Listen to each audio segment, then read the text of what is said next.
In 2012, 2 families left the city along with the conveniences of modern American living. Today, our family has decided to live in the mountains of the American Ozarks to build for themselves a more sustainable and fulfilling lifestyle. We are An American Homestead!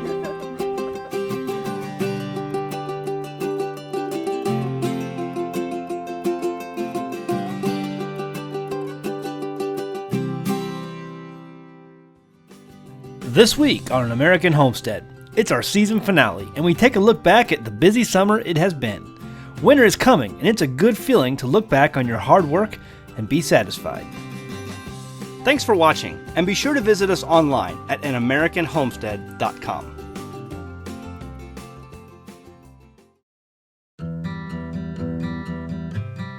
In a field one summer's day, a grasshopper was hopping about, chirping and singing to its heart's content. An ant passed by, bearing along with great toil an ear of corn he was taking to the nest. "Why not come and sing with me?" said the grasshopper, "instead of toiling and working in that way." "I am helping to lay up food for the winter," said the ant, "and recommend you to do the same." "Why bother about winter?" said the grasshopper. "We have got plenty of food at present." But the ant went on its way and continued its work. When the winter came, the grasshopper found itself dying of hunger and cold. Meanwhile, it saw the ants eating the food they had stored and living comfortably in the home they had built. Are you the ant or the grasshopper? The large effort we put into projects and food gathering during the summer is because we know that winter will soon arrive. The summer and early fall are the seasons for storing up garden produce, as well as working on building and other projects that will make life more comfortable during a cold and freezing winter on the homestead.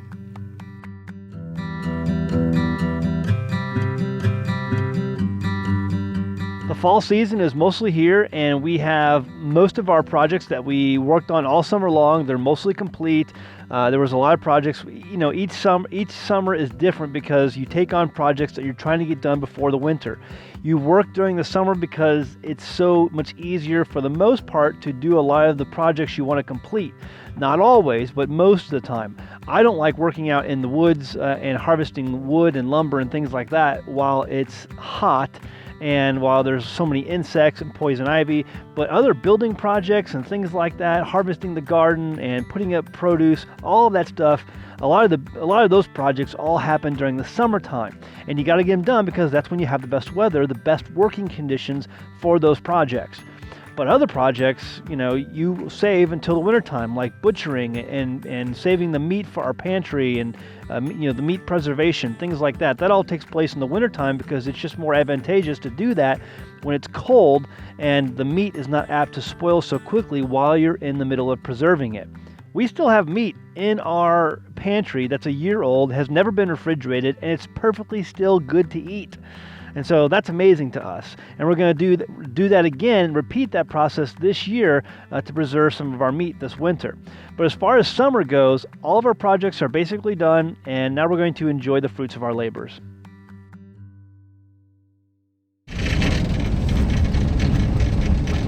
So what you're seeing there is a new 1,500 gallon tank we're taking back to the homestead and getting ready to unload this thing driving down the road here. Bring it up to the homestead. This will bring us up to about 3,000 gallons storage capacity that we have on the homestead. Actually, probably more than 3,000 gallons. We're maybe we're probably getting close to about 3,500 gallons of storage capacity on the homestead. And so this is going to be a big bonus for us coming up, being able to have water during times of drought if that ever occurs. So we're going to see if we can get this up the hill. So hopefully here we're going to head up our hill and hook it up the hill.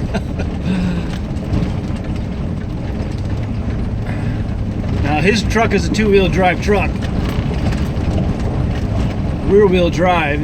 It's not a 4x4, so... But there's enough weight on that back, it should be okay.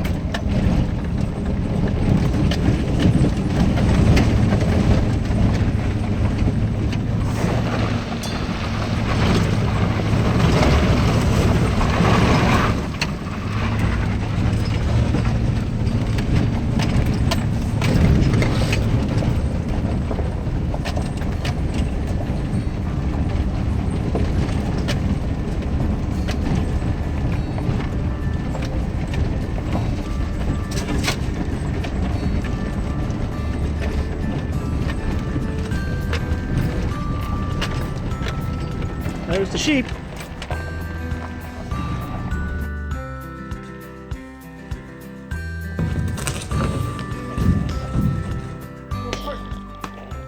I got gutters on all of our structures so we can collect water. This year, the first structure I put gutters on was the kitchen. And I've calculated we get about 150 gallons for every 1 inch of rain. So I've got tanks on both sides of the kitchen, so we're collecting water there. And the next thing we've done just in the last few weeks is we put gutter on each of our houses. And we got a 1,500 gallon water tank here just a couple days ago. So we're going to be filling water from the house. And that'll provide about 600, maybe 700 gallons for every inch that it rains. Now my goal is to have about 5,000 gallons of water storage, catchment from rainwater. And with this last 1,500 gallon, that achieves the goal that I was looking for 5,000 gallons. In recent years, I guess probably in the last few decades, since America has gotten away from the more agricultural life, a lot of people used to live on farms, and so when they moved to the cities, I think that they lost a lot of that agricultural knowledge. Well, part of that is that the summers became vacation times. Well, the summers never used to be vacation times when a lot of families were living agricultural lives. And so my family has begun to realize that the summer is the work really, really hard season. Now that fall is here, one of the biggest chores we have is really to go ahead and prepare our garden for spring. Preparing the garden for spring is a wintertime activity. You're constantly layering new, different either manures or all kinds of resources that you can source, like wood chips or straw or just all kinds of things. And we're sourcing. Now that we've been here for a few years, we've sourced out lots of places to get these things, and we're constantly putting them on our garden during the fall and winter. And so that's a big thing to do, so that when spring comes, our garden is primed and ready to grow the best that it can grow, and to give us a tremendous amount of output that we can put in our pantry every summer. Yeah, this year we've also, an ongoing project throughout the year is road maintenance and other types of maintenance, just keep things in operating order. Several weeks ago I had 18 tons of gravel brought in to repair our roads and some of the walkways. Remembering from last winter where you walk down the road and it fills with water, and walking through the mud and the water. Wanted to get away from doing that. I have a huge puddle of water in front of the chicken coop, so I fill that hole with gravel so I don't have to walk in the water. And then throughout the year in the rains, it washes out our roads, so we brought in gravel, and our neighbor came over with his tractor and helped smooth out some of the gravel and fill those low points in our road, and we had the road graded. All of these things that have to be done before winter, because once winter sets in, you just can't do that type of road maintenance.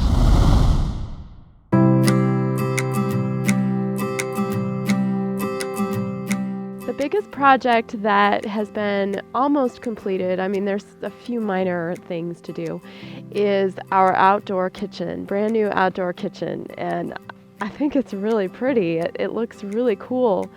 Not only that, it's so functional. We've got the cabinets in, the countertops are on, the water tanks are in, and I'm currently working on getting the plumbing going from the water tank into the little kitchen sink, and I plan to put a pitcher pump on there. And as time allows this winter, it'll probably be a winter project, putting on the cabinet doors this winter. Before, I would do all my prep inside, and then I would take all my jars outside, can them, watch the fire, which sometimes could take at least an hour, and then after that I would have to come back inside and do all my cleaning.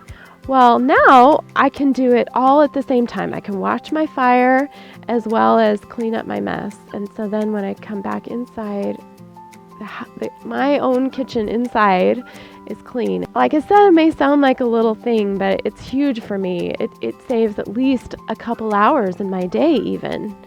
So that's been really, really cool. I love that. We cut up gobs of peaches this last summer. I can't remember everything that we did, but it was a lot. When Jamie's busy canning, I make bread and I always make 2 loaves and give Jamie one because she doesn't have time to bake when she's doing all the canning.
My biggest project this year was to get the roof built over the sawmill. I had never built a building like that before, and just kind of undertook it myself, and had a lot of help from Tim and some other people in our area that gave me some hints, and got that thing built up and running. And it was kind of a chore, but I wanted to have an enclosed space, a roof over the top of the sawmill to preserve it, to keep it out of the weather, and just give me a better working condition, because the wintertime is a good time to be working on a sawmill, because I'm harvesting wood out of the forest. It's really a good time to be working in the forest and harvesting that wood, because I don't have to worry about insects or hornets' nest or poison ivy climbing up the trees, which seems to be everywhere.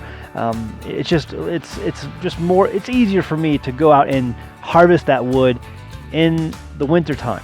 And so I want to be able to have a roof over my head when I'm working inside that mill, and keep it out of the elements, just to preserve the mill and to give me a better work environment. It took us a few months, and I worked on it all summer long. We have a good product at the end, and I think it's going to work well.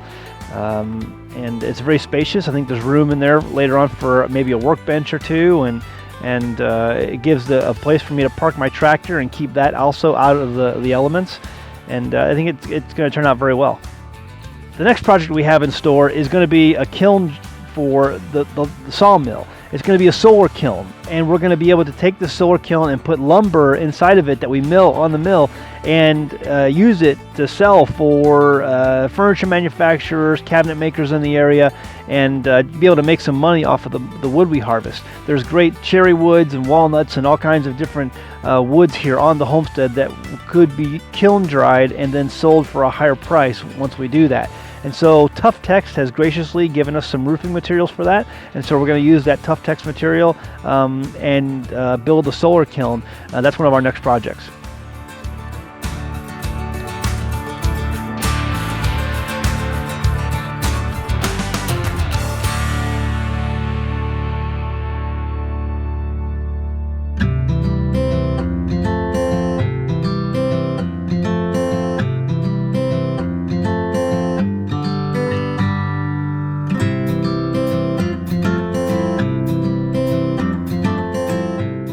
The turkey coop has been completed, and we've butchered one turkey, which is just excellent. And we'll throughout the winter we'll have several more that will have an alternative food source for meat for us during the winter. And looking forward to the spring to raising a whole bunch more turkeys. The coop is working out really well. Turkeys spend most of the day outside in the run. I made it really big for them. And I hope it's going to be really adequate for a lot of turkeys here in the coming years. We had 15 and we ate one, so we're down to 14 now. Yeah, I started the coop, oh my goodness, maybe 8 months ago. I got the foundation, then we're a little short of funds, and so I had to wait to finally got the lumber, and Once I really got started on it, it took about 2.5, 3 months to finish the coop and get the turkeys inside. So in the turkey coop, there's just a couple more things I need to do on it before winter gets here. And that's to winterize it. I left all the windows open. It's been great all during the summer and spring and summer and the fall. Good ventilation in there, but now with winter coming, I need to get the shutters on the windows so I can get the turkeys out of the wind when it blows or when the cold winds and snow come along. So I've got 2 of the shutters up and I have 4 more to go.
Because fall is here, we went ahead and got our sorghum harvested, and that went really well. We did it in a few days process, and we got, I think, over 50 pints of syrup, and then also a number of maybe 30 or so other jars of syrup jars that we're going to label and put for sale on our website. So it's the first time we actually had a cash crop on our homestead that we can use and sell for money. And so that was one of the big projects, the sawmill and the sorghum, our first time planting a cash crop that we can use to make money here on the homestead. And so that went real well. And I'm not sure what we're going to do. I may try the harvest went very well. I'm not exactly happy with the variety of sorghum I grew, but I may try a different variety next year just to see. I want better seed production because I want to be able to use the seed heads to make flour and grain. And the seed heads that we chose this time did not seem to work out so well for that. But I know there's lots of varieties out there of sorghum, so we may try some other things later.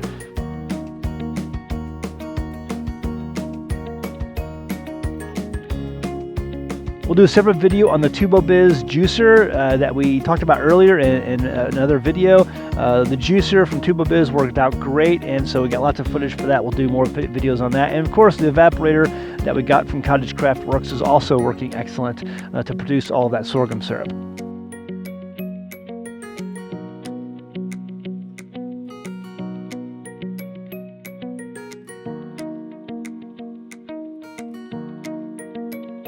Sorghum syrup, if you don't know, you can, for any recipe that you have that calls for sugar, you can change out that for sorghum syrup. It was considered back in the day the poor man's sugar because sugars, processed sugars were something usually only the ultra rich, or at least the rich amongst the community could afford. For everyone else, they just did sorghum for their sugar. And it's a sweet treat. The kids love chewing on the cane during the time we harvested it. I mean, it was really delicious and produced a very good product. So we're happy about that.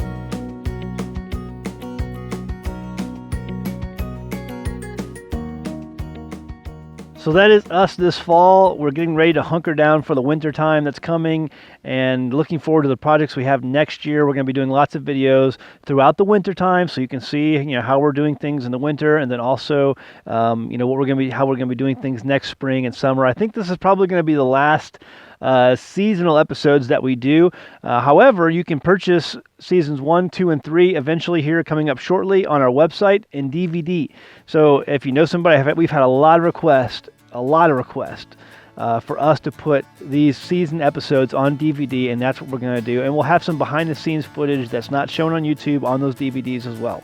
So what you want to do is, if you're interested, just keep an eye out on our web store at anamericanhomestead.com for the DVDs to be released. Also, we're going to be coming out with some t-shirts and things like that that'll be for sale on our website.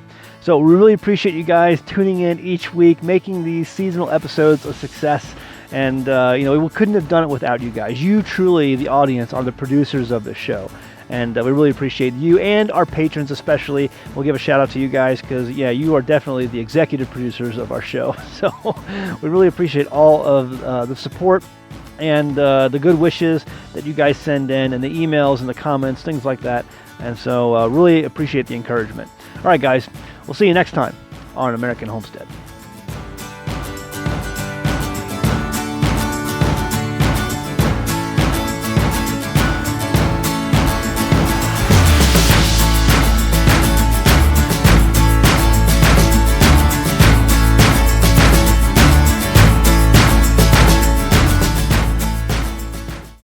Get our food put up and get ready. And It's okay, keep going. I can cut all that out. to get our food.